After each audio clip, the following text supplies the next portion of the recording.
एक छोटी सी नेकी। एक खूबसूरत से गांव में एक गरीब मगर निहायत मेहनती बच्चा अली रहता था। अली के वालिद एक मजदूर थे, मगर उन्होंने हमेशा अली को सच बोलने और नेकी करने की तालीम दी थी। अली रोज़ाना सुबह जल्दी उठता, अपनी किताबें संभालता और लंबा रास्ता तय करके स्कूल जाता था। उसके कपड़े सादा थे, मगर उसके ख्वाब बहुत बड़े थे। एक दिन स्कूल जाते हुए अली ने देखा कि सड़क के किनारे एक बूढ़े बाबा भारी थैला उठाए खड़े हैं।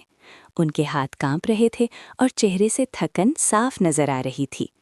अली रुक गया। उसने सोचा, अगर मैं इनकी मदद कर दूं तो स्कूल देर से पहुंच जाऊंगा, मगर नेकी ज्यादा जरूरी है। अली ने फौरन बाबा से कहा, बाबा जी, मैं आपकी मदद कर देता हूँ। वो बाबा का भारी थैला उठाकर उनके साथ आहिस्ता आहिस्ता चलने लगा, यहाँ तक कि उन्हें उनके घर तक पहुँचा दिया। बाबा की आंखों में आंसू आ गए। उन्होंने अली के सर पर हाथ रखा और दिल से दुआ दी, बेटा, अल्लाह तुम्हें इल्म में भी और ज़िंदगी में भी बहुत कामयाब करे। अली मुस्कुराता हुआ स्कूल चला गया। कुछ दिन बाद अली के स्कूल में एक बड़ा मुकाबला हुआ। अली ने पूरी मेहनत और लगन से तैयारी की थी। जब नतीजा आया तो सब हैरान रह गए। अली ने पहला नंबर हासिल कर लिया।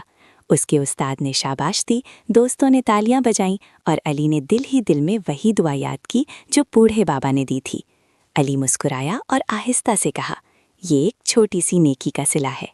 सबक: नेकी कभी ज़ाया नहीं जाती। छोटा सा अच्छा काम भी बड़ी कामयाबी बन सकता है।